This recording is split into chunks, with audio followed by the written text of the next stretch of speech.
பேச்சு போக உன்னைய மாதிரி அப்படின்னா என்ன அர்த்தம்? வெளிப்படையா இல்ல, சும்மா உள்ள குத்தலாம் இல்ல, நேரடியா உன்னைய பார்த்து சொல்றேன். உங்களுக்கு சமமாவோ இல்ல உங்களை எதிர்த்தா யாரோ பேசிட்டா உங்களுக்கு பிடிக்காம போல இருக்கு. எதிர்த்து பேசுற ஆளுதான் எனக்கு ரொம்ப பிடிக்கும், அது வேற விஷயம். தொழில் ரீதியா பிடிக்கிற விஷயம். அவங்க விவரம் பேசினா கண்டிப்பா பிடிக்கும். இப்போ விவரம் மாதிரி சில பேர் கண்ணனுடைய வரலாறு, அவர் என்ன மகாபாரதத்துல பண்ணாரு,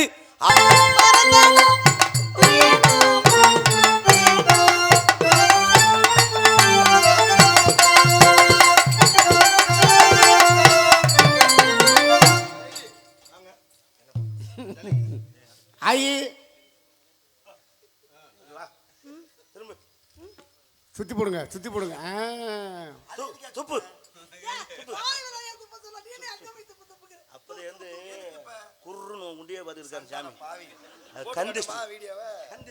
சரி, அப்ப நீங்க சொன்ன அந்த பிள்ளை இந்த பிள்ளை தானா உங்கள் காதலி?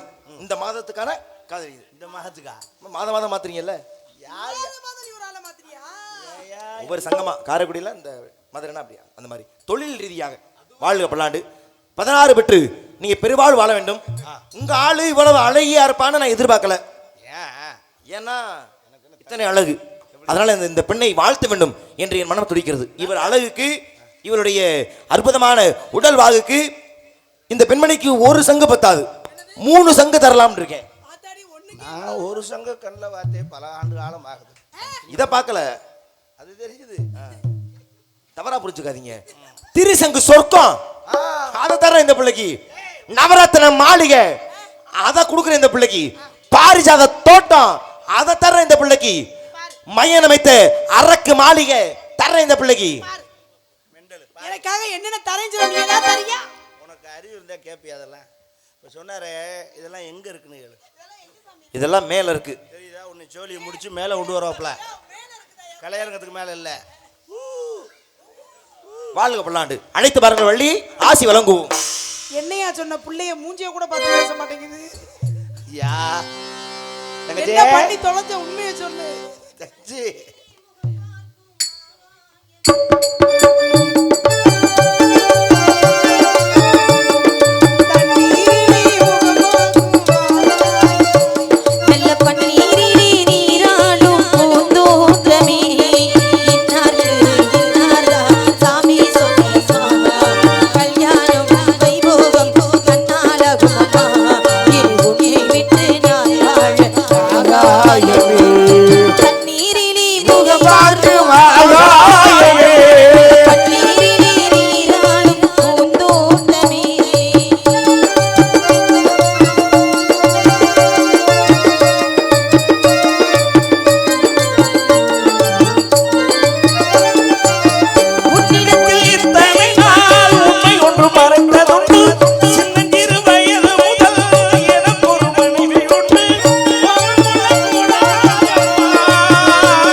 சம்சாரம் எந்தன் சங்கீதம் கண்டுகொள்ள முடியாமல் ஆர்ப்பாட்டமா.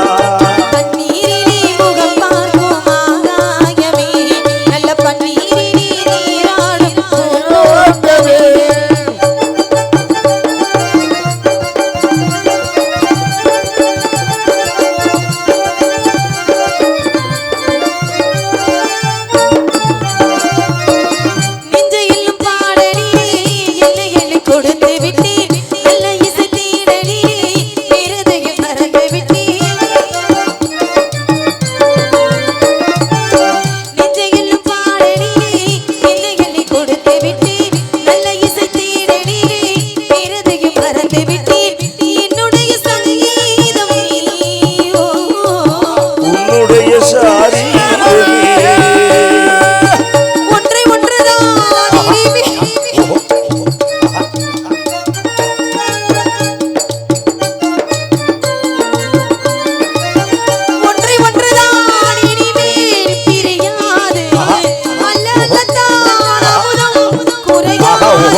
சொன்னதம்மா கல்யாணம் வைபோகம் தன்னாடகமா இனி உன்னை விட்டு நான் வாழும் ஆகாதம்மா தண்ணீரிலே முகம் பார்க்கும் ஆகாயமே நல்ல பன்னீரிலே நீராடும் பூந்தோட்டமே வாழ்க பல்லாண்டு பல்லாண்டு பல்லெல்லாம் கலந்து நீடூழி காலம் நீ வாழ வேண்டுமம்மா. அண்ணா உங்க ஆசீர்வாதம்லாம் என்னைக்கு வேணும்னே உனக்கு விஷயம் தெரியுமா? என்னை கூப்பிட்டீங்களே இங்கே முனி ஓட்டம் இருக்கிறது. இந்த பொண்ணு நான் பானதை பார்த்து பிரமிச்சு போய் நிக்கிறா. இங்கே முனி ஓட்டம் இருக்கிறதடா, முனி ஓட்டம். என்னதான் முனிவாட்டமா? அண்ணே முனிவாட்டம் இருந்தா இந்த இடத்த விட்டு நம்ம போயிடணும். ஏன்? ஏன்னா முனி வந்து நம்மளை அடிச்சிரும். முனியில அடிச்சதுன்னா வலிக்காதுமா. ஏய் இரு, உனக்கு மரியாதை இல்ல அவ்வளவுதான். சுளியர்னு அடிச்சிட்டு ஏய். போய் பக்கம் தான் கிண்ணுன்னு முனி நம்மளை வந்து அடிச்சிரும். அது அல்ல, முனி அல்ல, முனிவர். யாருப்பா இரு? அவர் வரல இன்னைக்கு. முனிவர் வந்திருக்கிறார். வரல இன்னைக்கு. முனிவர் நாரத மகரிஷி. என்னது நாரத மகரிஷியா? நம்ம இடத்துக்கா? அப்பா சொன்னார்ல நம்மகிட்ட, ஆமா. இந்த மாதிரி முனிவர்கள்லாம் இங்க வருவாங்க போவாங்கன்னு சொன்னாரு. ஆமா சொன்னாங்க. அப்ப நான் கேட்டேன், இங்க எப்படிப்பா வர்றாங்க, இங்க முனிவர் எதுக்கு வர்றாங்க, நம்ம தினதானே விதிச்சிருக்கீங்க அப்படின்னு. அப்ப சொன்னாரு, அப்பா அட இங்க வரணும்னு வர்றது இல்லடா, அவங்க இந்த வேள்வி மலையோட உச்சி இருக்குல்ல மேல, அங்கதான் உட்காந்து தவம் பண்ணுவாங்களாம். அப்படி தவம் பண்ணும்போது ஒவ்வொன்றும் உதவி தூங்கிடும் போல இருக்கு தவம் பண்ணிக்கிட்டே. அப்போ மலையிலேருந்து உருண்டும் போல இருக்கு கீழே திரு திருன்னு. அப்புறம் எந்திரிச்சு போயிடுங்க, இது வழியா போகுங்க போல இருக்கு. ஓ சாமியார் என்னன்னு தெரியல, எனக்கு கேட்கணும். சில ஆளுங்க அப்படி உருண்டு வருவாங்களாம், இவர் என்னன்னு தெரியல, பாப்போம் விசாரிப்போம். யா சாமி வர வேண்டும் சொல். அண்ணே உங்களுக்கு ஏதாவது வரமுது இருந்தா கேட்டு வாங்கிட்டு போயிருங்க. சாமி கிட்ட நான் ஆசீர்வாதம். வாழ்த்தணும்னு நினைக்கிறேன். என்ன சாமி? ஏன் தெரியுமா, அப்பா சொன்ன மாதிரி ஒரு மனிதனை சிரிக்க வைக்கிறது ரொம்ப பெரிய விஷயம். இந்த ஒரு நாள் நம்ம கஷ்டத்தெல்லாம் மறந்து சிரிக்க வைக்கிறது. ஆனால் நீங்கள் வந்து வெறுமனே சிரிப்பு நடிகர் மட்டும் கிடையாது, அதுக்கும் ஒருபடி மேலே. ஏன்னா திரைப்பட உலகத்துக்கு சகலகலாவலர்னு ஐயா கமலஹாசன் அவர் சொல்லுவாங்க. ஏன்னா திரைப்பட உலகத்தில் நிறையா புதுமைகளை புகுத்தியதால் அவரை சொல்லுவோம். அதுபோல் நாடகத்துறைக்கு மாமா ஹரிஹரன் மாமா உங்களை வாழ்த்துறதுக்கு வயசு இல்லைனாலும் கூட போட்டுக்கு வேசத்தபடி உங்களை மனதார வாழ்த்துவேன். ஏன்னா நான் முன்னாடி சொன்ன மாதிரி வள்ளிதம் நாடகத்தில் ஔவையார்னு ஒரு கதாபாத்திரம் இல்லை, கொண்டு வந்தது நீங்கள். இது மாதிரி எத்தனையோ கதாபாத்திரம். அது மாதிரி ஒரு ஆணாக இருந்து கொண்டு ஒரு வள்ளிதம் நாடகத்தை முழு நேரம் பெண்ணாகவே நடித்தது இதுவரை யாருமே கிடையாது. அது நீங்கள் தான். இப்படி எத்தனையோ ஊரில் எத்தனையோ புதுமையை செய்த நீங்கள் இன்னைக்கு நம்ம இந்த மேடையில் யாதவர் மண்டபப்படியில் இவ்வளோ பெரிய புதுமையை செஞ்சுருக்கீங்கன்னா அதுக்கு நான் உங்களை பாராட்ட கடமைப்படுத்திருக்கேன். இன்னைக்கு ஒன்றும் அப்படி வேற ஒன்றும் பண்ணிட்டீங்களே, அது அதிகமாக நீங்கள் செய்கிறனால இன்னைக்கு நம்ம புதுமை பண்ணன்றதே மறந்துட்டீங்க. என்ன புரியல, என்ன அப்படி? ஏன்னா எப்பொழுதுமே கோமாளி உங்களை சந்திப்பேன், அடுத்து யார் இருக்குன்னு கேட்பேன், தோழி அழைச்சி வருவீங்க, அடுத்து யாருக்குன்னு வள்ளி, அதுதான் கதை. ஆனால் இன்னைக்கு கொஞ்சம் வித்தியாசமாக உங்களை பார்த்துட்டு தோழியை பார்த்துட்டு உங்கள் இருவருக்கு பிறந்த பிள்ளையும் கூட்டியாந்து என்ற ஆசி விளங்க வைக்க நினைக்க பார்த்தீங்களா? உங்களை நினைக்கும் பொழுது உண்மையில எனக்கு மனதுக்கு மகிழ்வா இருக்கு. வாழ்த்துக்கள், வாழ்க பல்லாண்டு. அழைத்து பாருங்க வள்ளியை. எனக்கு இவளுக்கு எங்கேயா புள்ள வந்துச்சு? ஆமையா, உனக்கு இந்த பிள்ளைக்கு பிறந்த பிள்ளை தானே இந்த பிள்ளை. ஐயா அவர் ஏதோ கன்ஃபியூஸ்ல இருக்காரு. ஐயா இது எனக்கு இந்த பிள்ளைக்கும் பிறந்தது இல்லை, இதுக்கு உனக்கு முத பொண்டாட்டிக்கு பிறந்ததா? ஆமா. அது அவர் என்ன குழப்பறாரு? அவர்கிட்ட கேட்டா அவருக்கு அதெல்லாம் ஞாபகமே இருக்காது. ஹலோ தலைவா, எத்தனை ஞாபகம் வச்சுக்குவாரு? அது என் தங்கச்சி வள்ளி. அப்ப நம்பிராஜன் நீ அண்ணன் தம்பி? ஹலோ, நான் நம்பிராஜன் மகன். நம்பிராஜன் பேத்தி தானே அது? பேத்தி இல்லையா, மகையா. உனக்கு இந்த பிள்ளை பிறந்த எப்படி மகளா வரும் நம்பிராஜனுக்கு? எனக்கு அவளுக்கு எப்படி மூக்கு ஒரே மாதிரி இருக்கே. எல்லாருக்கும் மூக்குனா அப்படிதான் இருக்கும். எனக்கு அவளுக்கு எதுவுமே நடக்கல. எப்படி நீ குழப்பறி? இது யார் யா முதல்ல? தங்கை வள்ளி. வள்ளி நாயகி. தர்க்கம் பண்ண வேண்டிய ஆளு. அதேதான். ஆளு மண்டையும் பாரு. ஒரு வள்ளி தர்க்கம் பண்ணனா எப்படி இருக்கணும்? அட தடப்பா இருந்தாட்டா தர்க்கம் பண்ண தோணும். இது இவ்வளவு சின்னதா இருக்கு, இதை வச்சு நான் எப்படி தர்க்கம் பண்ணுவேன்? இவ்வளவு சின்னதா இருக்கா? என்னாச்சு, ஏன் தேய்க்கிறீங்க? இல்லை உங்களுக்கு நான் கேட்குறேன், சின்ன பிள்ளையா கூட்டியாந்தா சின்ன பிள்ளையான்றீங்க, கொஞ்சம் அடப்பு தடப்பா கூட்டியாந்தா ஆன்டிஸை கூட்டு வந்துட்டுறீங்க. எனக்கு அப்படியான ஆட்களை தானப்பா பிடிக்கும். அப்போ ஆன்டி சைட் ஆட எனக்கு சரிக்கு சமமா தர்க்கம் பண்றதுக்கு இவ்வளவு சின்ன பிள்ளையா இருந்தா பாக்குறேன் நினைப்பாங்க. இவ்வளவு சின்ன பிள்ளை எதுக்கு இருந்தாலும் வம்பளுத்துக்கிட்டு இருக்கான்னு என்னை தவறா நினைக்க மாட்டாங்களா? சிறுசு என்று நினைக்காதீங்க. ஏன் விஷயம் சொல்லி முடி.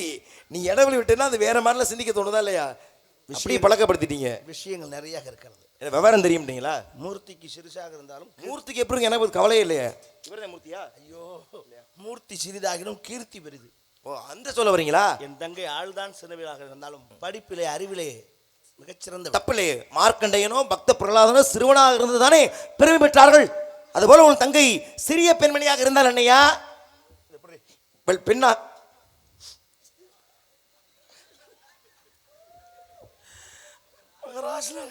டேய் என்ன தார வார்த்தை கொடுக்குற? முகர கட்டை பாரு.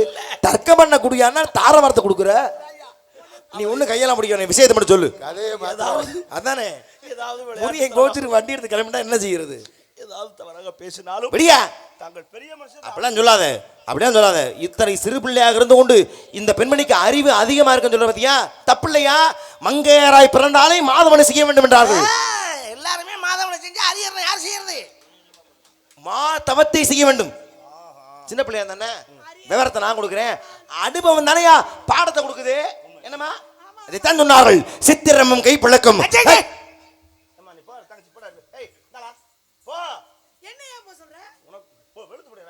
என்ன செய்ய போச்சுறீங்க? வயசு பிள்ளைகளை கூட்டாந்து கெட்ட வார்த்தையா பேசியிருக்கேன். கெட்ட வார்த்தையா?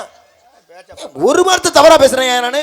போக மாட்டேன். நீங்க எதுக்கு போச்சுற? என்ன சொன்னேன்? சித்ரா பழமொழி சொன்னேன். அது என்னது? சித்திரமும் கை பழக்கம். அந்த கை பழக்கம் தான் கூடாதுன்னு ஒவ்வொரு டாக்டரும் தலையால அடிச்சுக்கிறேன். சேலம் சிவராஜன் ஒரு டாக்டர் இருக்கார் தெரியுமா? தெரியல, பார்த்தது இல்லையே. ஆளு இந்த காதோட நரைச்ச முடியாது. ஓபிஎஸ் மாதிரி இருப்பாப்ல. ஆளு நல்லா அனுப்பு. செத்தே உடம்பா வந்தாலுப்பா.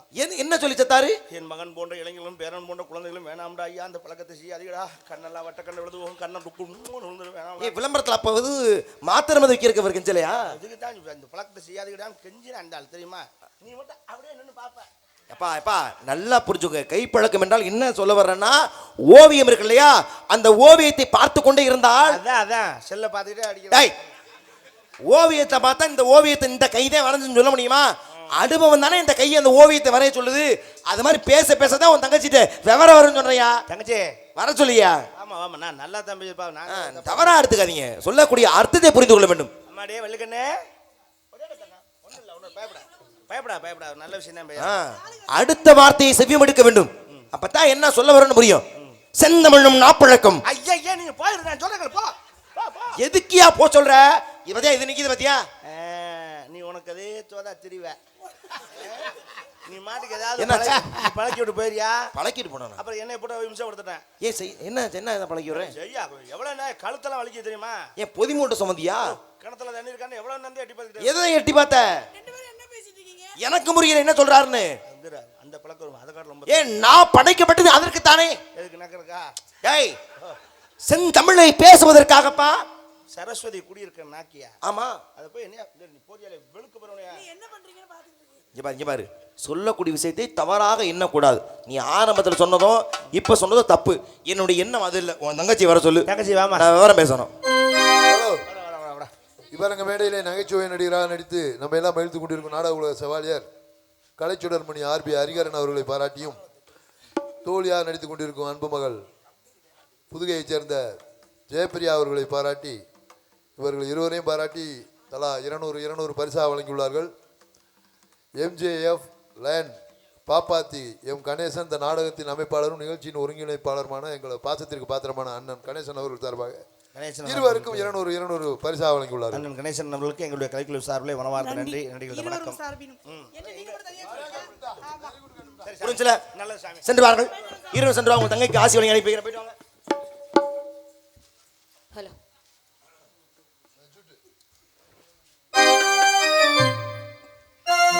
வர வேண்டும் சுவாமி வர வேண்டும், அருள் கூர்ந்து வர வேண்டும் சுவாமி வர வேண்டும், அருள் கூர்ந்து ஆசி தர வேண்டும்.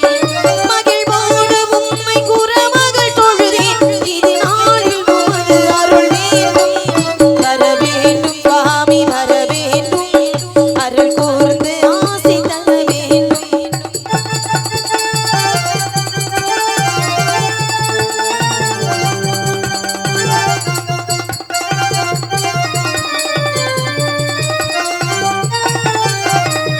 உயர்வான வாணி சுதனி, உயிர் படைக்கின்ற பிரம்மன் மகனே.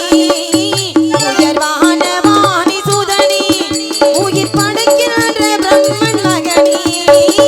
அயன் மாறும் மரணம் மகிழ்பவரே, அடியாரின் வணக்கம்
சுவாமி. வாழ்க பல்லாண்டு. சிறப்பான ஒரு வேலையிலே வள்ளியாக நடித்து நம்ம எல்லாம் மகிழ்ந்து கொண்டிருக்கும் சகோதரி எம் லட்சுமி அவர்களை பாராட்டி இந்த நாடகத்தின் அமைப்பாளரும் நிகழ்ச்சியின் ஒருங்கிணைப்பாளருமான அருமை அண்ணன் கணேசன் லயன் கணேசன் பாப்பாத்தி கணேசன் அண்ணன் அவர்கள் சார்பாக ரூபாய் 201 பரிசு வழங்கியுள்ளார்கள்.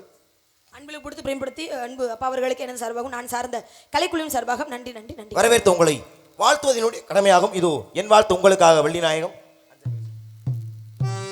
பூப்போலே உன் புன்னகையில் உன் உலகினை கண்டேனம்மா.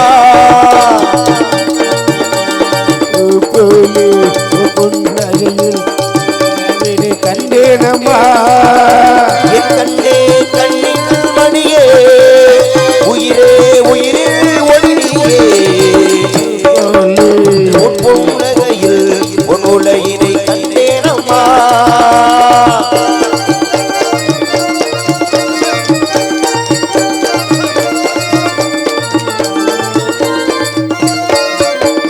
பூங்காட்டினே சிறு பூங்கொடி போல் நீ நடப்பது நாட்டியமே. நடக்கிற பூங்காட்டா மூங்கிலே வரும் சங்கீதம் போல் சிரிப்பதும் காவியமே. அன்புக்கு 100 ஆசைக்கு 100 முத்தங்கள் சூட்டி நான் காணுவேன்.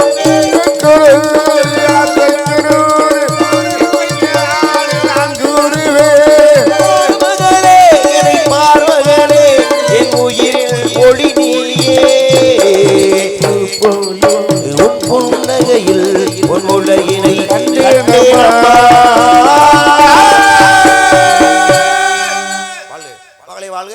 இவரங்க மேடையிலே நாரதரா நடித்து நம்ம எல்லாம் மகிழ்ந்து கொண்டிருக்கும் அருமை மகன் லிட்டில் சூப்பர் ஸ்டார் ஜெயமாதவன் அவர்களை பாராட்டி அருமை அண்ணன் லயன் எம் கணேசன் அவர்கள் சார்பாக ரூபாய் 201 பரிசா வழங்கியுள்ளார்கள். பாப்பாத்தி கணேசன் சார்பாக அன்பு வழங்கி கௌரவப்படுத்திய பாகுபாடு இல்லாம எல்லாருக்குமே நாடக கலைஞரை உற்சாகப்படுத்திய விதமாக அன்பளி வழங்கி உற்சாகப்படுத்தக்கூடிய இந்த நாடகத்தில் ஒருங்கிணைப்பாளர் லயன் பாப்பாத்தி கணேசன் அருமை அன்னார் அவர்களுக்கும் அவரை சார்ந்த அத்தனை மெய்யன்பர்களுக்கும் கலைக்குழுவின் சார்பாக மனமாண்டு நன்றி நன்றிகளது வணக்கத்தை மனதார உறுத்தாய் கொண்டு இது எதுக்கு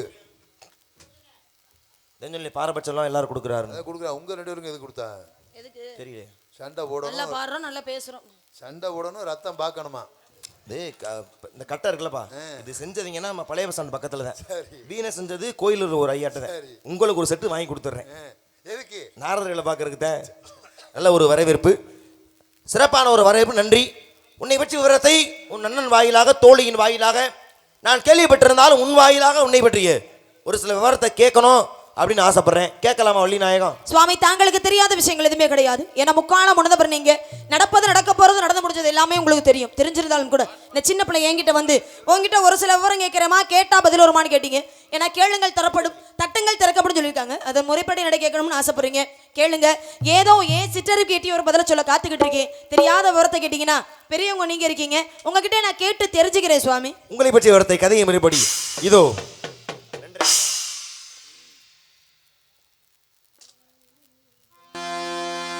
வண்டி விழி கற்கண்டு மொழி மாறே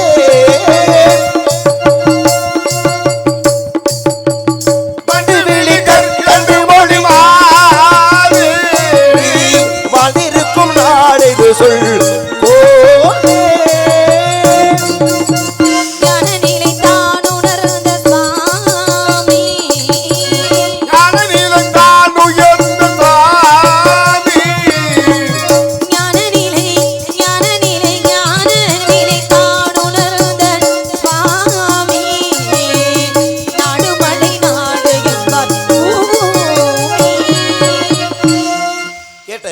கதை பாடலுக்கு நல்ல ஒரு பதில் பாடல். ஆனா அந்த கதை பாடல் மட்டுமே தர்க்கத்துக்கான போதுமானது அப்படின்னா அது அந்த காலத்துக்கு சரியா தான் இருந்திருக்கும். அந்த காலத்துல கதை பாடல் மட்டும் பாடி இந்த கதை பாடல் வச்சே கதை முடிப்பது தான் அந்த காலத்து தர்க்கம். ஆனா இது அப்படி இல்லை, விவரங்கள் பேச வேண்டும். இதுக்கு வந்து இந்த விவரம் பேசுறதுக்கு இதை பேசணும், இதை எந்த கட்டாயம் கிடையாது.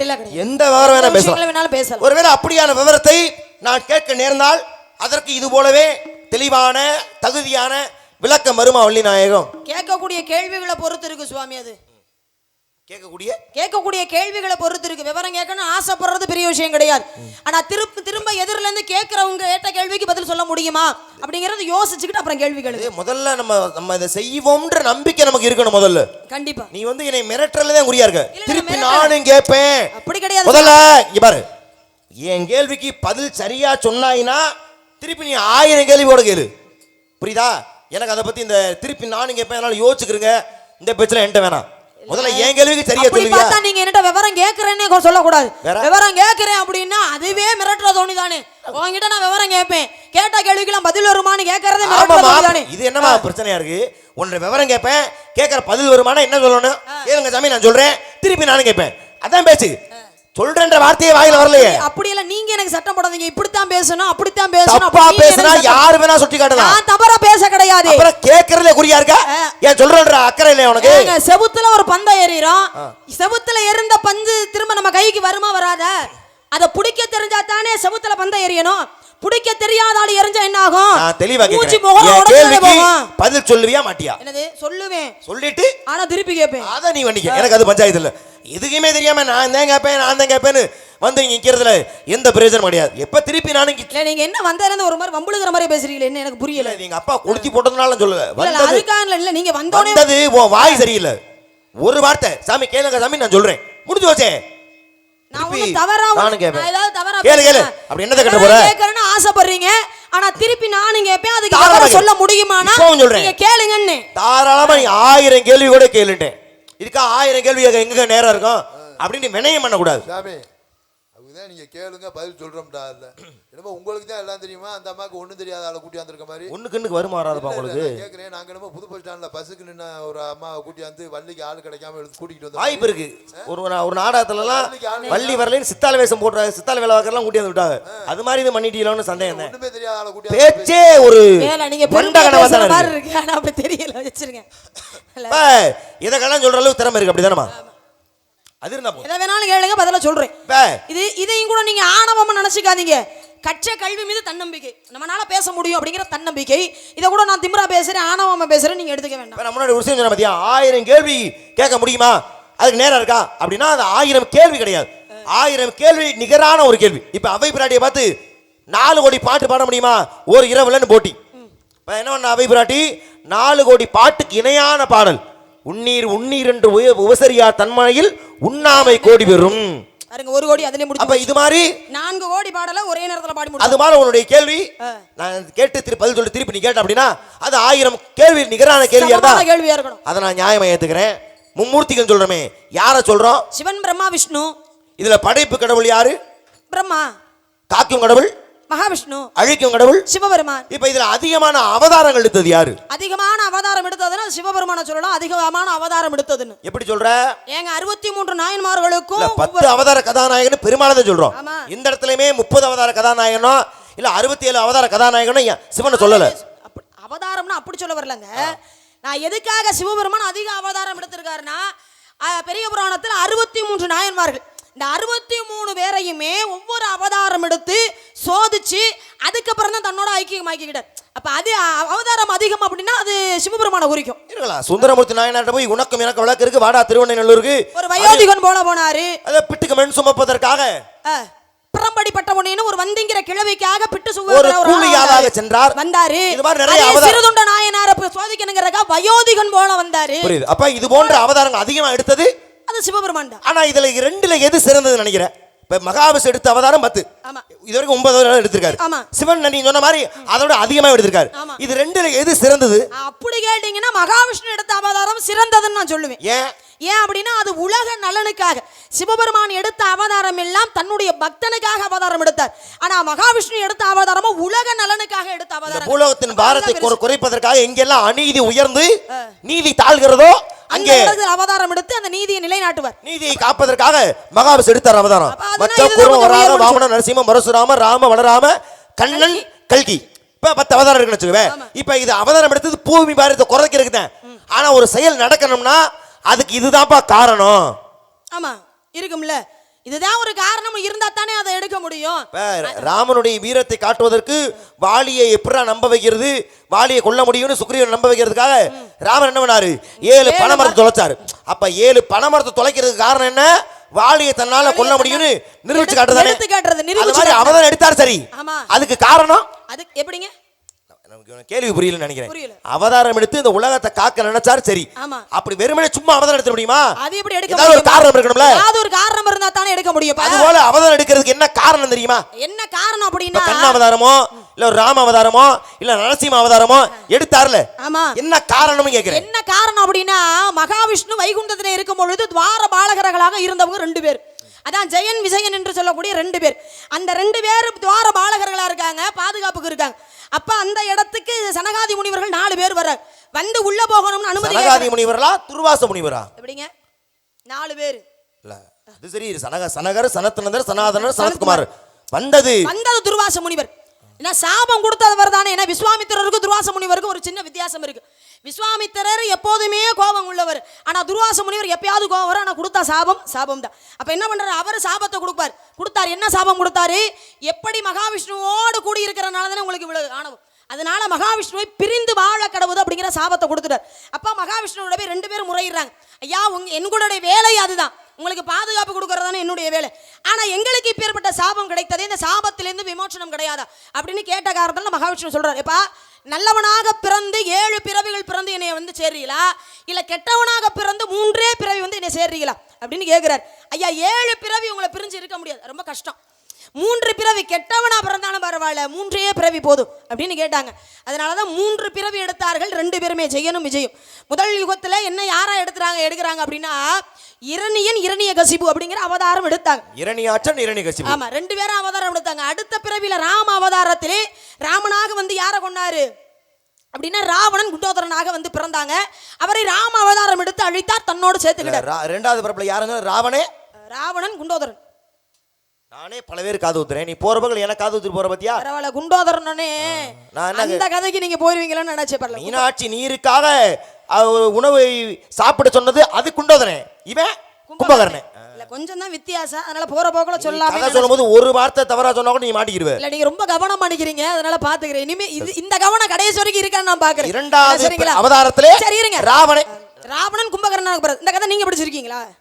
என்னைய பார்த்தா உனக்கு என்ன கேள்விக்கு பதில் தெரியாம கேட்கற மாதிரி தெரியுதா? அப்படி இல்ல, கேட்கறேன், படிச்சிருக்கீங்களா? அதனாலதான் நீ சனகாதி முனி சொல்லவே என்னை சோதிக்கிறது என்னன்னு கேட்டேன். துர்வாச முனிவர் இருங்க, புரியுதா?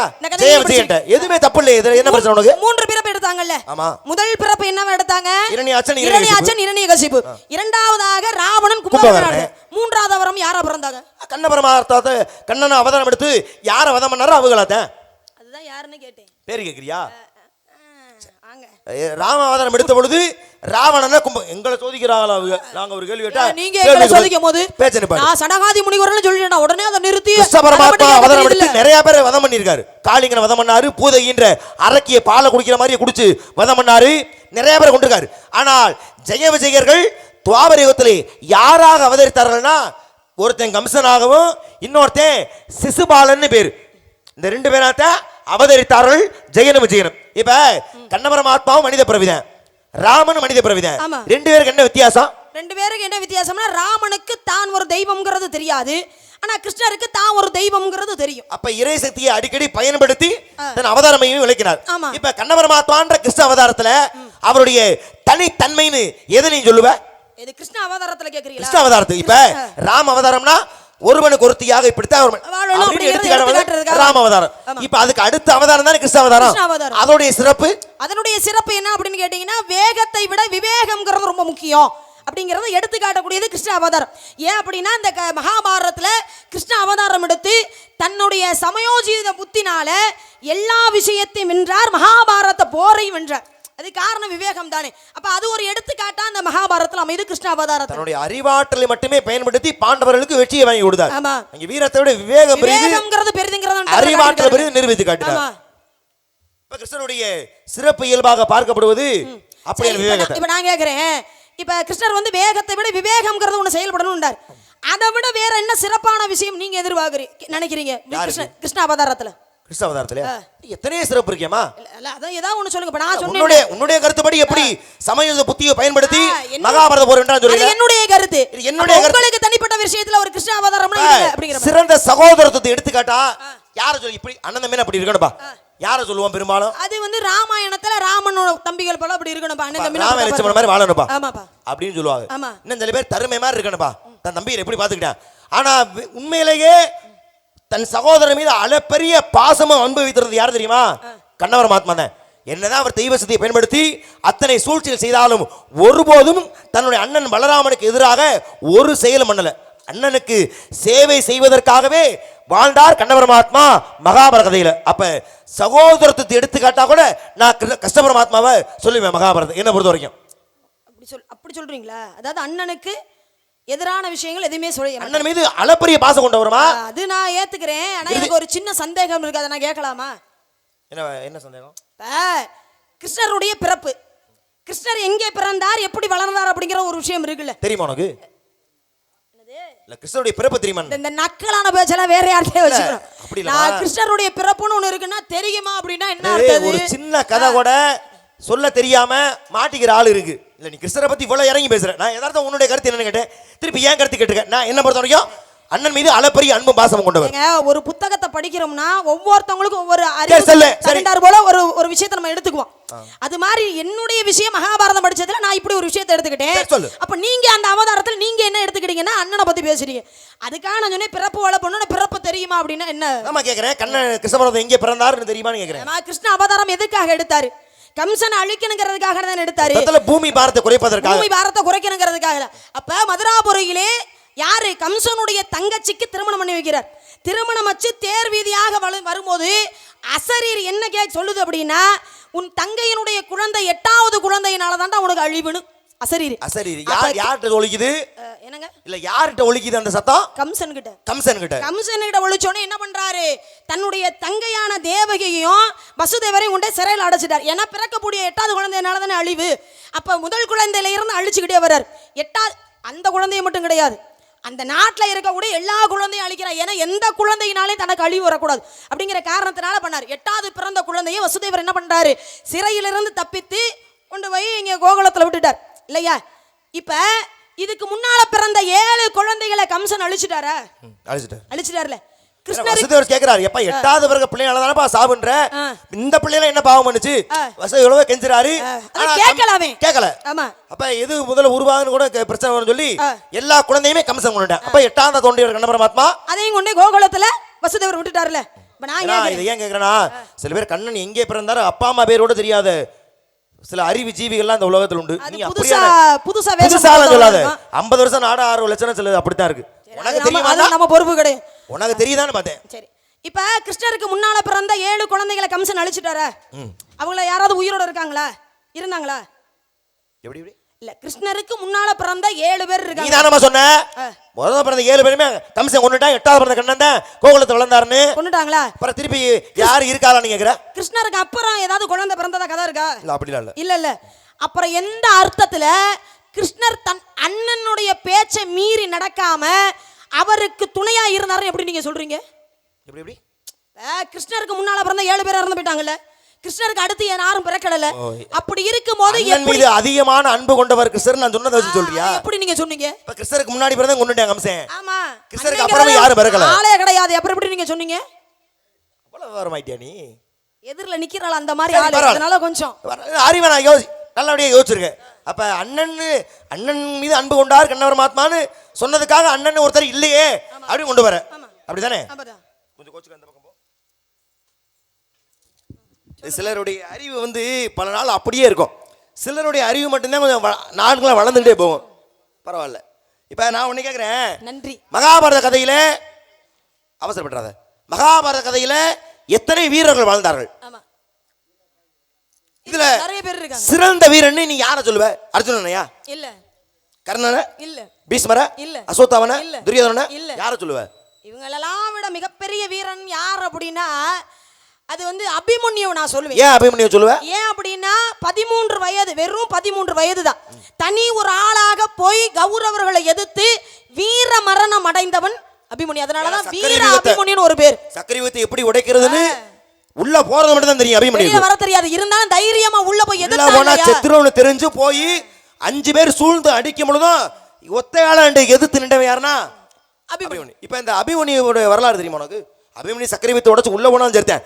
அப்பா அம்மா அப்பமா அர்ஜுனனுக்கும் சுபத்திரைக்கு பிறந்தவன் தான் அபிமன்யு. அர்ஜுனனுக்கும் சுபத்திரைக்கு பிறந்தவன் தான் அபிமன்யு. ஏன்னா அர்ஜுனன் சுபத்திரைக்கு பிறந்தவர் யாரு? சுபத்திரைக்கு பிறந்தவன் தான் சுபத்திரை. அபிமன்யு. ஆமா. இந்த சுபத்திரை யாரு? சுபத்திரை வந்து கிருஷ்ணருடைய தங்கச்சி. என்னமா? கிருஷ்ணருடைய தங்கச்சி. யாருடைய தங்கச்சி? கிருஷ்ணருடைய தங்கச்சி. கிருஷ்ணருக்கு முன்னாடி பிறந்த யாரும் இருக்காங்களா? இல்ல. கம்சன் கொண்டுட்டால. இப்ப சுபத்திரை கிருஷ்ணர் தங்கச்சின்றா? அப்படி வரீங்களா விஷயத்துக்கு? சரி. இப்ப கிருஷ்ணருடைய தங்கச்சி நான் சொன்னால அப்ப கிருஷ்ணருக்கு முன்னாடி யாரும் பிறக்கல. பிறந்த எல்லாரும் கம்சன் கொண்டுட்டான். பிறந்தால தங்கச்சியா? கூட பிறக்கல. எடுத்து வளர்த்தாரு இல்லையா நந்தகோபர். அவருக்கு 2 மனைவி. அந்த 2வது மனைவிக்கு பிறந்தவன் தான் பலராமனும் நீங்க சொன்ன சுபத்திரையும். அப்ப நான் வளர்த்த நந்தகோபுரத்துல மூத்த மனைவி ரேவதி. அவர்கள் தான் நீங்க பலராமனும் சுபத்திரையும் பிறந்தாங்க. யசோதை வளர்த்தவதான் கண்ணபரமாத்மா. அப்ப கண்ணபரமாத்மா தங்கச்சின்னு நீ சுபத்தை சொல்லும் பொழுது சுபத்திர அண்ணன் பலராமனை ஏன் கண்ணனுடைய அண்ணன் சொல்லக்கூடாது? இதுக்கு ஏதாச்சும் பதில் இருக்கா? ஆழ்ந்து போறீங்களா விஷயத்துக்கு? இங்க வந்து உள்ள குதிக்கிறிய நாங்க மட்டும் நீ குதிக்கிற வேலை எடுத்து இருக்கணுமா? இப்ப நான் கேட்கிறேன், கிருஷ்ணரை பத்தி அத்தனை சிறப்பு இத்தனை சிறப்பு சொல்றீங்களா? சிவனை மிஞ்சிய கடவுள்னு யாராச்சும் வகைப்படுத்துறோமா? ஏங்க பரம்பொருள்ங்க. இந்த உலகத்துக்கே பரம்பொருளாக விளங்கக்கூடியவன் சிவபெருமான். ஊழி காலத்துல அனைத்து தெய்வத்துக்கும் அழிவு இருந்தாலும் கூட சிவனுக்கு அழிவு கிடையாது. ஆதியும் அந்தமும் இல்லாத நாயகன்னு அது சிவபெருமானத்தான் சொல்லுவான். சொல்றோம்ல. ஆமா. ஆனா கண்ணபரமாத்மா சாதாரண மனித பிறவி தானே சொன்னேன். ஆமா. இப்படிதான் நீ சொன்ன. ஆனால் ஒரு நேரத்துல எம்பெருமான் சிவபெருமானாலேயே கண்ணபரமாத்மா ஜெயிக்க முடியல. தன் தோல்வியை ஒத்துக்கிட்டார். யாரு? சிவன். உலகத்தை படிக்கக்கூடிய நாயகன் பரம்பொருள். அந்த பரம்பொருள் சிவனே கண்ணன்ட்ட தன் தோல்வியை ஒத்துக்கிட்டார். இவனும் சாமி தானே. கண்ணனும் தெய்வம் தானேமா? சிவனும் தெய்வம் தானே. தெய்வம் சண்டை போட்டுக்கலாமா? சண்டை போட்டுக்கலாம். சண்டை நடந்துச்சு. சண்டையில சிவன் ஜெயிக்கல. அது சண்டை நடந்ததுன்னா என்ன காரணத்துக்காக சண்டை நடந்துச்சுன்னு இருக்குல்ல? என்ன காரணம்? ஏன்னா பானாசுரன் ஒருத்தன். இந்த பானாசுரனுடைய மகளான உஷா என்ன பண்றாங்க, இரவு நேரத்தில் தூங்கும் போது ஒரு கனவுல ஒரு ஆண்மகன் வர்றாரு. பார்க்க ரொம்ப அழகா இருக்காரு. அந்த ஆண்மகனைத்தான் தான் திருமணம் பண்ணிக்கணும் அப்படிங்கிற ஒரு எண்ணத்தோட தன்னுடைய தோழியான சித்திரலேகான்ற பெண்ணிட்ட போய் சொல்றாரு, இந்த மாதிரி கனவுல ஒரு ஆண்மகனை பார்த்து அவனை அப்படியே வரையணும்னு சொன்ன உடனே அந்த ஆண்மகனை அப்படியே வரைகிறான். வரைஞ்ச உடனே இந்த ஆண்மகனைத்தான் நான் திருமணம் பண்ணிக்குவேன்னு சொல்றான் அந்த பெண். சொன்ன உடனே பாருங்க, அந்த ஆண்மகன் யாரு தெரியுமா? கிருஷ்ணருடைய பேரே. அப்ப பேரனை கல்யாணம் பண்ணிக்கணும்னு சொன்னோடனே பானாசுரன் ஒரு நாள் அந்த பேரனை பார்க்கறான். பார்த்த உடனே கொண்டு வந்து சிறையில் அடைச்சிட்டான். ஏன்னா தன்னுடைய மகளுக்கு கல்யாணம் பண்ணி வைக்கணும் அப்படிங்கிறக்க அடைச்சிட்டான். இதை தெரிந்த கிருஷ்ணராகப்பட்டவர் என்ன பண்றாரு, தன்னுடைய பேரனை காப்பாத்தணுங்கிறதுக்காக வர்றார். அப்படி வரும்பொழுது அந்த பானாசுரனுடைய அரண்மனைக்கு யாரு காவலனா இருந்தது தெரியுமா? சிவபெருமானாகப்பட்டவர் தான் காவலாக இருந்தார். ஏன்னா தன்னுடைய பக்தனுக்காக காவலாளியாக வந்து இருந்தார். அப்படி இருந்த சமயத்தில் கிருஷ்ணர் உள்ள வர முற்படுறாரு. 2 பேருக்கு சண்டை வருது. ஆனா சிவபெருமானை மாயை செய்து வந்தது யாருன்னு கண்டுபிடிக்க முடியாத அளவுக்கு பானாசுரம் வச்சுட்டான். அப்ப சண்டை போறாரு. எவ்வளவு சண்டை போட்டா அவனை ஜெயிக்க முடியல. அப்பதான் சிவபெருமான் பார்த்தார், என்னடா அது நம்ம சண்டை போடுறோம், நம்மனாலே இவனை ஜெயிக்க முடியலையே, அப்ப இவ யாரு அப்படின்னு கேட்கும் பொழுதுதான் கிருஷ்ண பரமாத்மா தான் ஒரு மகாவிஷ்ணு அப்படிங்கிற விஷயத்தை எடுத்து காட்டுறார், அவதாரத்தை. அப்பதான் சிவபெருமான் என்ன பண்ணாரு, ஆகா நம்ம மோதுனது மகாவிஷ்ணுவிட, அப்ப என்னுடைய தோல்வியை நான் ஒத்துக்கிறேன், உன்கிட்ட நான் ஜெயிக்க முடியல அப்படின்னு பரம்பொருளான சிவபெருமானே கிருஷ்ண பரமாத்மாவிடம் தோற்றாராம். அப்ப சிவபெருமானே தன்னுடைய தோல்வியை ஒத்துக்கிட்டது யாருகிட்ட? கிருஷ்ணர்கிட்ட தான் ஒத்துக்கிட்டாரு. சில பேருடைய பேரை கேட்டாவே அவ்வளவு கடுப்பா வரும். சிலர் முகத்தை மேடையில பார்த்தா அவ்வளவு எரிச்சலா வரும். ஆமா இருக்கும். ஏற்கனவே உன்னை பார்க்கும் எனக்கு வர மாதிரி. ஆனா அப்படி இருந்தாலும் கூட நியாயமான என்ன பேச்சு போக உன்னைய மாதிரி அப்படின்னா என்ன அர்த்தம்? வெளிப்படையா இல்ல, சும்மா உள்ள குத்தலாம் இல்ல, நேரடியா உன்னைய பார்த்து சொல்றேன். உங்களுக்கு சமமாக உங்களை எதிர்த்த யாரோ பேசிட்டா உங்களுக்கு பிடிக்கும் போல இருக்கு. எதிர்த்து பேசுற ஆளுதான் எனக்கு ரொம்ப பிடிக்கும். அது வேற விஷயம், தொழில் ரீதியா பிடிக்கிற விஷயம். அவங்க விவரம் பேசினா கண்டிப்பா பிடிக்கும். இப்போ விவரம் மாதிரி சில பேர் கண்ணனுடைய வரலாறு, அவர் என்ன மகாபாரதத்துல பண்ணாரு அதோட முடிச்சிருவாங்க. அதுக்கப்புறம் அவருக்கு பின்னாடி என்ன நடந்துச்சு அவர் அது தெரியாது. ஏன்னா கண்ணன் வந்து முழுமையாக வாழ்ந்தார். ராமன் மாதிரி பாதியோட தன் வாழ்க்கையை முடிச்சுக்கல. பேரம்பேத்தியெல்லாம் எடுத்ததுக்கு அப்புறம் தான் கண்ணனுடைய வாழ்க்கை முடிவு பெற்றது. அப்ப கண்ணனுடைய பேர் என்ன சொன்ன? பேர் என்ன சொன்ன? கண்ணனுடைய பேர் என்ன சொன்னியே? பேரு நான் பேரை சொல்லவே இல்லை, அந்த ஒரு பேரை மட்டும் தான் வச்சிருக்கிறேன். எப்படி எனக்கு எப்படி போற போகல நீங்க என்னட்ட விஷயத்தை எனக்கு தெரியுமான்னு எங்களை கறக்குறீங்க. நான் அதனால அந்த ஒரு பேரை மட்டும் விட்டு எல்லா பேரும் கண்ணனுடைய பேரை சொன்னேல. கண்ணனுடைய மகன் யாருன்னா, கண்ணனுக்கு மொத்தம் 16,008 மனைவிகள் மகாபாரத கதையில. அது 8 பட்டத்தரசி.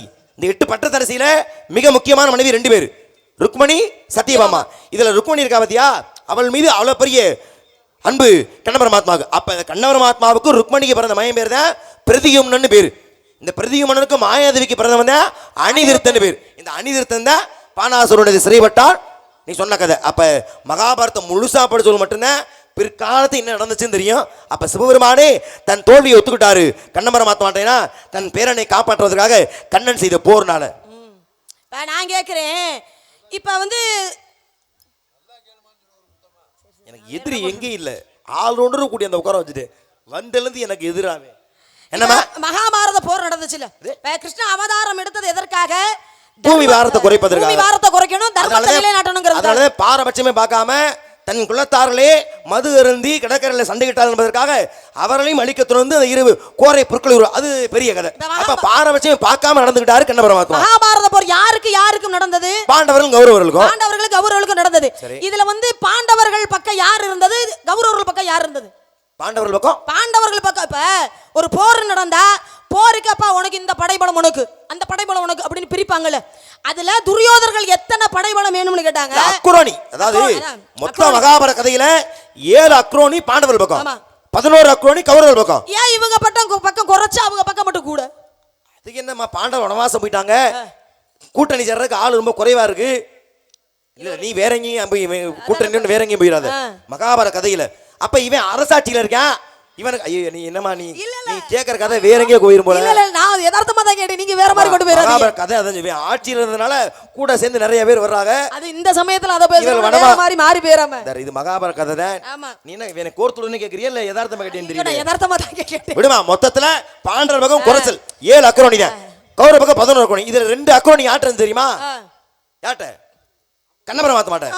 2 அக்ரோனி 2 பேரும் மச்சனைங்க தான், கௌரவர்கள் மச்சனைங்க தான், பாண்டவர் மச்சனைங்க. இப்ப யார் பக்கமும் இப்ப பாரபட்சம் இல்ல. இவன் பக்கம் போறேன் அப்படின்னா இவன் இங்க பிரச்சனை, இவன் பக்கம் இங்க பிரச்சனை. அப்ப என்ன பண்ணா கண்ணபுரம் மாத்த தெளிவா சொல்லிட்டாரு, இவங்கப்பா ஒண்ணு ஏன் அக்ரோனி 2 அக்ரோனி படை, அது ஒரு பக்கம்.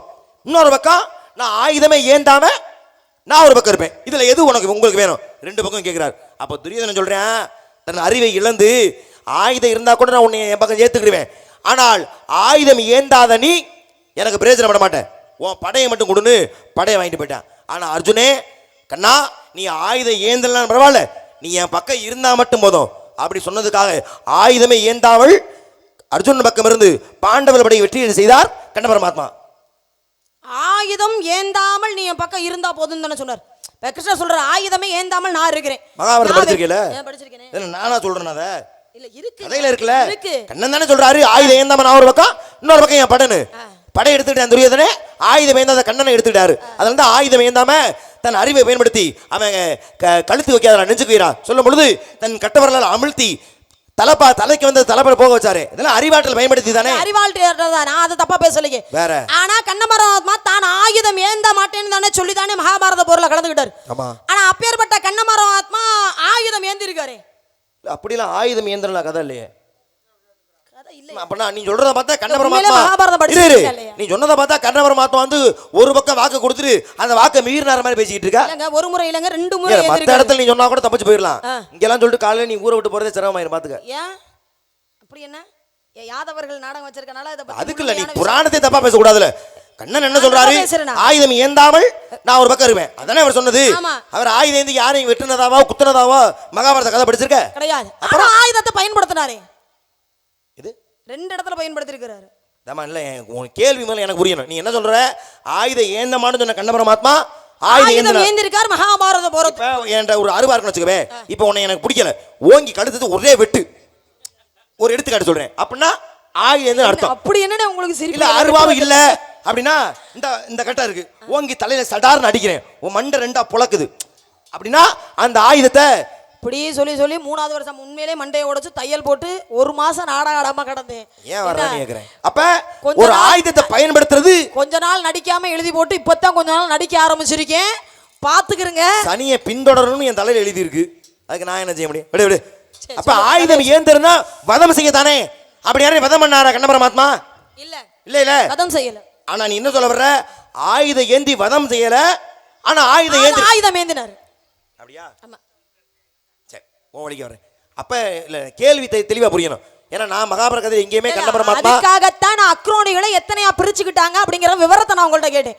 அதனாலதான் நீங்க சொன்னீங்க கிருஷ்ண பரமாத்மா ஆயுதம் ஏந்தாம நான் இருப்பேன், நான் வேணுமான்னு கேட்டாரு. நீங்க இல்ல வித்தியாசம் இருக்குமா? கண்ண பரமாத்மா ஆயுதம் ஏந்தி யாரையும் கொண்டிருந்தாருன்னா தப்புதான், ஆனா யாரையும் வதம் பண்ணல. நான் கொன்னாருன்னு கேட்கவில்லை, ஆயுதம் ஏந்தி கொன்னாருன்னு கேட்கலையே. எனக்கு கேள்வி புரியணும்ல, நீ ஆயுதம் ஏதா பொசுக்கணி முடிச்சுட்ட எனக்கு புரியணும்ல.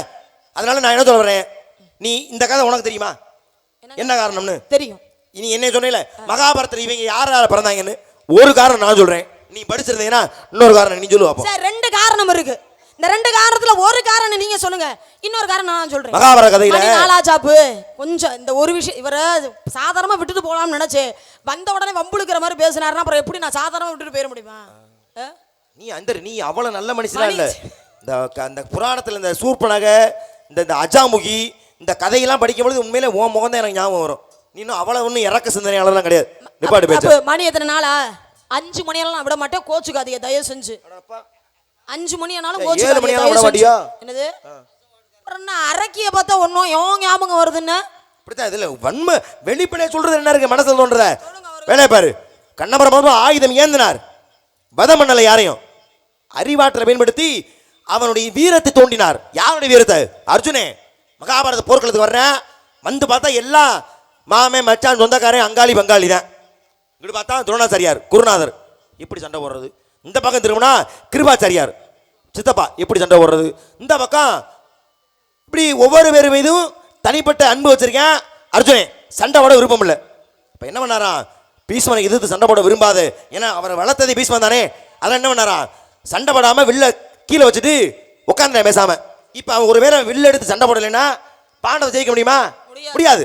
அப்ப கண்ணன் என்ன பண்ணாரு, இவனை அறிவுரை சொல்லிலாம் இவன் போர்க்களத்தை கலந்துக்க மாட்டான், இதுக்கு வேற வழி இருக்குன்னு சொல்லி, அர்ஜுனா நீ பீஷ்மனை கொல்லலைன்னா என்னடா நான் கொள்றேன் அப்படின்னு சக்கராயத்தை ஏந்திக்கிட்டு அவனை கொல்றதுக்காக போறார். யாரு? பீஷ்மனை. அப்பதான் அர்ஜுனை பார்த்தான், ஒருவேளை பீஷ்மாச்சாரியார் கண்ண பரமாத்மா கையால செத்தார் அப்படின்னா அவருக்கு மிகப்பெரிய பாபம் வந்து சேரும் என்பதை உணர்ந்து இப்பதான் கண்ணன் சொல்றேன், ஐயா தெரியாம பந்த பாசத்துல உள்ளண்டுட்டேன், நீ வா போர் நான் செய்கிறேன் என்று சொல்லி போருக்கு தயங்கிற அர்ஜுனனை போர்க்களத்திலே போர் செய்ய தூண்டுவதற்காக ஒருவரை தன்னுடைய ஆயுதத்தை ஏந்தினார் கண்ண பரமாத்மா மகாபாரதத்தில். ஆனா யாரையும் கொள்ளல. இன்னொரு ஏந்திருக்காருங்கல்ல, இங்க சொல்லு. ஒரு தடவை தான் ஏந்திருக்காரு, நான் 2 தடவைன்னு சொன்னேன் உங்ககிட்ட. போட்டுல வாங்கல. இப்போ நான் 2வது தடவை ஏந்திருக்க நான் ஒரு விஷயம் சொல்றேன், காலில் விழுந்துட்டு போயிரியா? வாங்க உங்க காலில் விழுந்துட்டு போறதுக்கு தான் என்னைய கூட்டு வந்தாங்க. போட்டு என்ன வாங்குறாரு உங்கள்ட்ட? போட்டு இன்னொரு முறை ஆயுதத்தை ஏந்திருக்காரு. ஏந்தினார். எதுக்காக ஏந்தினார்? சொன்னமே அபிமன்யு கொன்னுட்டாங்கன்னு சொன்னா கௌரவர்கள் சூழ்ந்து அப்ப என்ன பண்றா, அர்ஜுனாகப்பட்டவன் தன் மகன் இறந்த செய்தியை கேட்டோனே தான் தற்கொலை செய்துக்கணும்னு போறார். போகும்போது கிருஷ்ண பரமாத்மா வயோதிகன் போல என்ன பண்றாரு, இந்த விஷயம் தெரிகிறதுக்கு முன்பதாகவே அர்ஜுனனுக்கு அபிமன்யு இறந்துட்டான்ற விஷயம் தெரிஞ்சா, அர்ஜுனன் இறந்துருவான்ற செய்தி தெரிஞ்ச கிருஷ்ணர் என்ன பண்றாரு, அதற்கு முன்பதாகவே வயோதிகன் போல ஒரு மரத்துல தூக்கு போடுறதுக்காக தூக்கு கயிறை போட்டுக்கிட்டு இருக்காரு. அப்பதான் அர்ஜுனன் வந்து கேட்கிறாரு, ஐயா என்ன காரணம், எதுக்காக நீங்க இந்த வயசுல இப்படி தற்கொலை பண்ணிக்கணும் முடிவு பண்றீங்களே, இறைவன் படைத்த உயிரை தானா எடுக்க கூடாது, அது தவறு அப்படின்னு சொல்றாரு. அப்பதான் வயோதிகன் போல இருந்த கிருஷ்ணர் சொல்றாரு, எப்பா எனக்கு இருந்தது ஒரே ஒரு மகன், அவனு இறந்து போயிட்டான், இனிமே நான் உயிரோட இருந்து என்ன பண்ண போறேன் அப்படின்றார். அப்பதான் அர்ஜுனன் சொல்றாரு, ஏயா மகன் இறந்துட்டாங்கிறதுக்காக நீங்க இறக்கலாமா, அது தவறான விஷயம் இல்லையா அப்படின்னு கேட்கும்போது அப்பதான் அர்ஜுனனை பார்த்து கேட்டாரு அவரு, எப்பா உனக்கு ஒரு மகன் இருந்து அவன் ஒருவேளை போர்ல இறந்துருந்தானா நீ உயிரோட இருப்பியா? நான் உயிரோட தான் இருப்பேன் அப்படின்னு அர்ஜுனன் சொல்ல, அப்ப எனக்கு சத்தியம் பண்ணி கொடு, ஒருவேளை உன் மகன் இறந்துட்டான்றத செய்தி இருந்தாலும் நீ சாக மாட்டேன்றதை எனக்கு சத்தியம் பண்ணி கொடு, அப்ப நான் நம்புறேன், அதனால நான் உயிரோட இருக்கேன்னு சொல்ற. அர்ஜுனே சத்தியம் பண்ணி கொடுத்தாச்சு. அதுக்கப்புறம் தான் போர்க்களத்துக்கு போறாரு. அபிமன்யு இறந்த செய்தி தெரியுது. அப்ப என்ன பண்றாரு, அர்ஜுனன் ஏற்கனவே சத்தியம் பண்ணி கொடுத்தாரா இல்லையா, சத்தியத்தை மீற முடியாது அப்படிங்கிற காரணத்துக்காக என்ன பண்றாரு, இன்று அந்தி பொழுதுக்குள்ள என் மகனை கொன்ற ஜெயத்ரதனை நான் கொல்லுவேன், ஒருவேளை என்னால கொல்ல முடியலனா தீ மூட்டி அன்னைக்கே நான் இறப்பேன்றார். சொன்னது போலவே தேடுறாரு ஜெயத்ரதனை. துரியோதனை பாதாள உலகத்துல போய் ஒளிச்சு வச்சுட்டார். ஏன்னா அவனே சாகரேங்கிறான், என்ன அந்தி பொழுது வரைக்கும் இவனை மறைச்சு வச்சா போதும் அப்படின்ற ஒரு எண்ணத்துல மறைச்சு வச்சுட்டார். அந்தி பொழுது நெருங்கிக்கிட்டே இருக்கு. கிருஷ்ணர் பார்த்தாரு ஜெயத்ரதன் ஆளை காணமே அப்படிங்கிறக்க என்ன பண்றாரு, தன்னுடைய ஆயுதமான சக்கராயுதத்தை ஏவி சூரிய பகவானை மறைச்சிட்டார். அந்தி பொழுதாச்சு, அர்ஜுனை பார்த்து அந்தி பொழுதாச்சு, ஜெயத்ரதன் நம்மளால கொல்ல முடியல அப்படின்னு தீயை மூட்டி வலம் வர சமயத்தில் என்ன பண்றா, துரியோதன கூட்டத்துல இருந்து ஜெயத்ரன் சொல்றான், என்ன சொல்றான், அர்ஜுனன் இறப்பதை நானும் பார்க்கணும், துரியோதரா என்னை மேலே கொண்டு வான்னு சொல்றாரு. மேலே வந்த ஜெயத்ரதன் வலம் வந்த அர்ஜுனனை பார்த்து ஓலமிட்டு சிரிக்கிறான். சிரிப்பு சத்தம் தாங்க முடியல, போர்க்களமே அதிருது அவனுடைய சிரிப்பு. அப்பத்தான் கிருஷ்ணர் சொன்னார், அர்ஜுனா அதோ பார் சிரிப்பின் சத்தம் வருகிறது, அந்த திசையை நோக்கி பானத்தை போடுறானார். எப்படி கிருஷ்ணா அடிக்க முடியும்? அந்தி பொழுதாகி போச்சு. போருடைய தர்மத்தைப்படி நான் பண்ண சபதத்தின்படி போர் அந்தி பொழுதுக்கு மேலே அவனை கொல்லக்கூடாதுன்னு எடுத்திருக்கேன். அந்தி பொழுதாச்சே, சூரிய பகவான் மறைஞ்சிட்டாரு, இனிமே அவனை நான் எப்படி கொல்ல முடியும்னு சொல்ல. இல்லை அர்ஜுனா, சூரியன் இன்னும் மறையல, அந்தி பொழுது ஆகலன்னு சொல்லி தன்னுடைய ஆயுதத்தை எடுத்தார். சூரிய பகவான் தெரிந்தார், அர்ஜுனன் ஜெயத்ரதனை கொன்னார். அப்ப இன்னொரு இடத்துல எங்க ஆயுதம் எடுத்திருக்காருன்னா, ஜெயத்ரதனை கொல்லணும் அப்படிங்கறதுக்காக தன்னுடைய சக்கராயுதத்தை அந்த இடத்துல ஒரு இடத்துல பயன்படுத்தினார். அறக்கதை தான் படிச்சியோ? என்ன அறக்கதை தான் படிச்சியோ? ஒரு கதையுடைய மீட்சி இப்ப நான் தானே பாத்தியா? இத வந்து அறக்கதைன்னு சொல்லாதீங்க. நீங்க கேட்ட கேள்விக்கு போதுமான விளக்கம் கொடுத்திருக்கீங்க, அவ்வளவுதான். அப்படி அது இல்ல. இதுல என்ன விளக்கம் வேணும்னு கண்ண பரமாத்மாவுடைய செயல், அவருடைய அறிவு அதோடு நின்றுண்டா நீ சொல்ற பஞ்சாயத்து இல்ல. கண்ண பரமாத்மாவுடைய அறிவு அதோடு நிக்கலையே. இவன் அம்பு விட்டான், ஜெயத்ரதனுடைய சிரசு கொய்யப்பட்டது. ஒருவேளை அந்த தலை அந்த தலை கீழே விழுந்திருந்தா என்ன? அர்ஜுனோட தலை வெடிச்சு செத்து போயிருவான். அப்ப அத கண்ணபரமா செய்ய விடுவாரா? அப்ப என்ன செஞ்சாரு கண்ணபரமாத்மா? அவங்க அப்பா விசித்திர வீரியன் பக்கத்து இடத்துல தவத்துல இருக்க. விசித்திர வீரியனா? மண்டே ரெண்டா புலந்துட்டு விட்டுருவேன். விருத்த சத்திரியன். விருச்ச சத்தன். என்ன பேரை சொன்னாலும் அதை கண்டுபிடிச்சாரு. விசித்திர வீரியன் யார் தெரியுமா? போற போக்குல வேகமா சொன்னாரு கூட. விசித்திர வீரியன் வந்து பீஷ்மருடைய அம்பிகை அம்பாளியுடைய புருஷன். பாண்டவ திருராசன் பிறக்கிறதுக்கு காரணமா என்னதான் ஒரு வியாசர் இருந்தாலும் கூட அப்பா யாரு? விசித்திர வீரியன். என்ற அந்த பேரு குழப்பற வேலையை வச்சு கூடாது. இவன் விசித்திர வீரியன், அவன் விருச்ச சத்தன். சரி, அப்ப அவருடைய ஏன்னா அவர் கேட்ட வரம் ஏன் என்னது? நம்மளே இந்த பாடுபடுத்துதே. இன்னும் 2 பாட்டு பாடுறது முள்ள தலையில முளகாரச்சு போயிருவியோ? அவங்கள நிக்க வச்சு நானே கதையை பேசி முடிச்சு சொல்லு கதையை. நாரதரா நடித்து நம்ம எல்லாம் மகிழ்ந்து கொண்டிருக்கும் லிட்டில் சூப்பர் ஸ்டார் அருமை மகன் கருங்குளம் கண்டெடுத்த பாண்டிய நகர் ரவிச்சந்திரன் அண்ணன் சார்பாக ரூபாய் 101 பரிசாக வழங்கி அன்புள்ளே கௌரவப்படுத்திய அருமை என்ஆர் அவர்களுக்கு கலைக்குழு சார்பாக நாடக அமைப்பாளர் அருமை அண்ணன் கணேசன் அண்ணன் சார்பாக நன்றி கலந்த வணக்கம். வணக்கம். லிட்டில் சூப்பர் ஸ்டாரை இந்த விளம்பரத்தை குறைங்கப்பான்னா உண்டு ஜெயமாதன் நாரதன் மட்டும் சொல்லுங்க, கும்புற கையெடுத்து. ஜெயமாதன் நாரதரை உண்டு இல்லை என்று செய்த வள்ளி லட்சுமி அவர்களை பாராட்டி பாண்டிய நகர் ரவிச்சந்திரன் சார்பாக ரூபாய் 101 பரிசாக வழங்கி கௌரவப்படுத்தியுள்ளார்கள். என் எதிரியின் முன்பாக என் மானத்தை காத்த அருமை என்ஆர் அவர்களுக்கு எல்லா பக்கமும் எதிரியா இருக்கா? என் சார்பாகவும் நான் சார்ந்த கலைக்குழுவின் சார்பாகவும் நன்றி நன்றி நன்றி எடுத்து வணக்கம். அப்ப விருசத்தை என்ன வரம் வாங்கியிருக்கா? ஏன் அப்படின்னா, அதாவது ஜெயத்ரதன் பிறக்கும் பொழுதே அசரீரி. என்ன அசரீரினா, உன் மகன் போரிலே வீர மரணம் அடைவான் அப்படிங்கிற அசரீரி. ஒருவேளை என் மகன் வீர மரணம் அடைந்தால் எவன் ஒருவன் அவனுடைய உயிரை எடுத்து அவனுடைய தலையை பூமியிலே விழச் செய்கிறானோ அவனுடைய தலை வெடித்து சாகணுங்கிறது இவங்க முக்கியம். எவனால் என் மகன் தலை பூமியில் வீழ்கிறதோ அவன் சாகட்டும். தலைய நேரம் அவன் கையில விழும்படியாக கிருஷ்ண பரமாத்மா பானத்தை விட சொல்ல, பானத்தை அர்ஜுனன் விட்டான், தட போய் அவனுடைய அப்பா தலையில விழுந்து கையில விழுந்து. என்னடா மடியில விழுந்துச்சு, அப்படி பதறி எந்திரிக்கிறான். அவன் கைப்பட்டு தலை கீழே விழுகுது, அவன் மண்டு தெரிச்சிருது. அப்ப அப்பாவும் செத்தேன், மகனும் செத்தேன். பாத்தீங்களா? அப்ப கண்ணனுடைய அறிவாற்றல் இங்கேயும் பயன்படுறது இல்லையா? அதனால தான் அறக்கதை இப்ப இது நிறை கதையாக மாறியது. சரி, என்ன பண்ணிட்டு இருக்கீங்க? காவல் பார்த்துக்கிட்டு இருக்கேன். யாருக்கு? முருகனுக்கு. முருகனுக்கு காவல் பாக்குற? ஆமா. முருகன் உனக்கு என்ன வேணும்? முருகன் வந்து குலக்கடவுள், தெய்வம். அவர்தான் கும்பிடுறியா? இனிமே அவரை நீ கும்பிடாத. ஏன்? கட்டி குடும்பம் நடத்து. ஏன்னா அவர்தான் உனக்கு பார்த்த மாப்பிள்ளை. என்னது மாப்பிள்ளையா? ஆமா. யாரு? முருகப்பெருமான்மா. கட்ட மாட்டேன். ஆட்டூர் ஆறுமுகம். கட்டவே மாட்டேன். சும்மா இல்ல, அடங்காத ஆட்டுக்கடா மந்தரம் தப்பா போச்சு.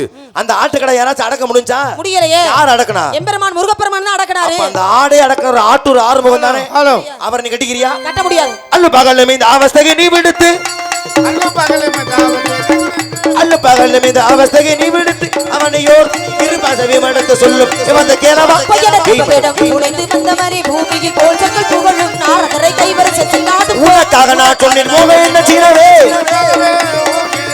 மனக்கவலை கொள்ளாத ஆணியத்தை எழுபதானே சொல்லும் இவந்த கேளவா எனக்கு பங்கு கொண்டு இசைக்க வந்தது போதும் தினக்குடத்தில் இல்லாமல் எங்கேனும் நீ போதும் கைவரச செல்லாது வேறொரு வர்றமில்லை வேதினியிலும் சொந்தம்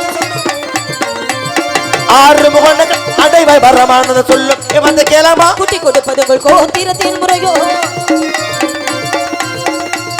கூட்டி கூட்டி கூட்டி கூட்டி கூட்டி கூட்டி கூட்டி ஆவி கூட்டி கூட்டி கொடுப்பதுங்கள் கோத்திரத்தின் முறையோ ஒட்டமை சொல்ல வந்து உமக்கு நாட்கள் கைவரசை செல்லாது போ அறிவில் மட சிறுமியே இன்று மாலை சூரியதோர் அஸ்தமனத்திற்குள்ளாக உனக் உனக் உனக் உனக் ஹலோ என்னாச்சு? நான் கேட்கிறேன் வள்ளிநாயகம், உங்க அப்பா அம்மா உங்க அண்ணங்க 7 பேர் இப்படித்தான் சொல்லி கொடுத்து வளர்த்தாங்களா? என்ன இவ்வளவு நேரம் கோமால வந்து திடீர்னு இப்படி கோவமா இருக்கல என்ன? இல்ல இவ்வளவு நேரம் பேசினே தர்க்கம் பண்ணியே, நீங்க கேட்டாங்க அவங்க பதில் சொன்னா, அவங்க கேட்டாங்க நீ, அதெல்லாம் சரி. சரி இப்ப என்ன 2 செய்யணும்? பேருமே திறமையான ஆளு. சரி. அது என்ன ஒரு நாரதரை பார்த்து கூட்டி கொடுக்குறோம்னு கேட்கிறேன். அதுக்கு பொருள் என்ன தெரியுமா? பரவாயில்ல, பாட்டு அந்த மாதிரி நான் 10 மணில இருந்து என்னைக்காச்சும் ஒரு நாள் நியாயமா அப்பா பேசுவாரன்னு எதிர்பார்த்தேன். இப்பதான் அந்த ஞானோதயம் பிறந்திருக்கு. நல்லா கேளுங்க, வெக்க வர கேளுங்க. பாவம் காட்ட தெரியுதேன்னு ஒரு மாப்பிள்ளை வந்தா ஒண்ணு பிடிக்கும் சொல்லு, இல்ல பிடிக்கலன்னு சொல்லு. இந்த வார்த்தை ஒரு நாரதரை பார்த்து, அவர் யாரு தெரியுமா? நினைச்ச நேரம் ஈரேல் 14 லோகம் போகக்கூடியவர். நீ போவியா? முடியாது. பறந்துருவியா? மேல போனா கீழே வருவியா நீ? முடியாது. அவர் நம்ம இடத்துக்கு வந்திருக்காரு, அவரை போய் கூட்டி கொடுக்குறோம் கேக்குற அப்படி அறி வேணா? மகாலட்சுமி அந்த போறான், யாருமே போக முடியாது. இவர் யாரு அனுமதி இல்லாம போக முடியாது. ஒரு யமனோட யமலோகத்துக்கு யார் போவா? படிச்சிருக்கேனே, நான் போவேன். படிச்சிருக்கேன். நீ போவியா? கேக்குற? அவரை பார்த்து கூட்டி கொடுக்குறோம்னு கேக்குறியா? தப்புதானே. இவ்வளவு பேசுறிய, பாடுறிய, அன்பளிப்பு வாங்குறிய, கைதட்டு வாங்குறிய, யாரு காரணம்? யாரு? அவங்க அம்மா கலைவாணி. என் தாய் கலைவாணிய வந்து உன் நாவிலே பேச வைக்கிறா. தெரியும். எங்க ஆத்தால இவ்வளவு வாய் பேசுவ நீ?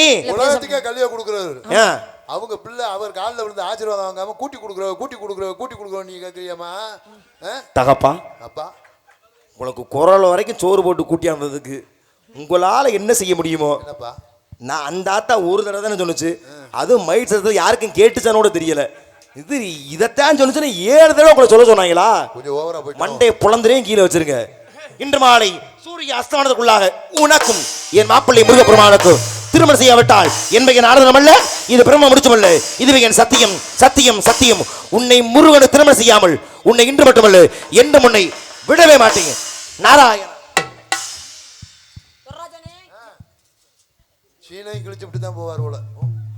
உண்மையிலே நாரதர்னா ரொம்ப சாந்தமான குணம் படைச்சவங்க அப்படின்லாம் நான் படிச்சிருக்கேன் நாரதர் புராணத்துல. நான் இவரை பார்த்தா அப்படி தெரியலையே. தானே ஒரு சண்டியர் சாமியார் ஆகலாம், அப்படி ஒரு சாமியார் சண்டியர் ஆகலாமா? எங்கனே இருந்தீங்க முட்டுனால? இந்த ஓரமா தான் உட்காந்துருக்கேன். விடியறதுக்குள்ள கல்யாணம். ஆனா ஒரு விஷயம் என்னனே? அவர் ஆமா நான் கேட்கிறேன், முதல்ல யார விரும்புறோம்னு சொன்னீங்க? முருகனை விரும்புறேன். அவரை நினைச்சு தானே அத்தனை பாட்டு பாடினீங்க. ஆமா. இந்த பிறவி எடுத்தது அவருக்காக தான் எடுத்தேன். திருமணம்னு ஒண்ணு நடந்தா அவரு கூட தான் நடக்கணும். இந்த வாழ்க்கை அவருக்காக தான். அப்புறம் எதுக்கு அவர் யார பாட்டு வந்தாரு மாப்பிள்ள? அவர் முருகன் தான் மாத்தேன்னாரு. ஏன் அவருக்கு ஏன் பிடிக்கலன்னு சொன்னீங்க? அப்படித்தானே சொல்லணும். ஒருவேளை நான் வந்த உடனே முருகன் தான் மாப்பிள்ள அப்படின்னு உடனே ஒத்துக்கிட்டேன்னு வச்சுக்கோங்க, சாமி என்ன நினைப்பாரு நம்மளைய? நீங்க வேண்டாம்னு சொன்னதான் சரி, பிடிக்கலன்னு சொன்னதான் சரி. நீங்க ஒருவேளை பிடிக்குதுன்னு சொல்லி இருந்தா நாரதர் உங்களை என்ன நினைப்பாரு? என்ன நினைப்பாரு? பாவம் வள்ளியம்மா காட்டுல காஞ்சி போய் தான் கிடக்கும் போல. நன்றி, வணக்கம். விடியறதுக்குள்ள கல்யாணம். எல்லாரும் கல்யாணத்துக்கு வந்துருங்க. அண்ணே கல்யாணத்துக்கு வந்துருங்க. வந்துருங்க வந்துருங்க வந்துருங்க. நீங்க வந்துடாதீங்க தயவு செஞ்சு. நல்லா இருப்பீங்க. நானும் போய் கல்யாணத்துக்குள்ள ஏற்படலாம் பண்ணமாலையா? வரட்டுமா?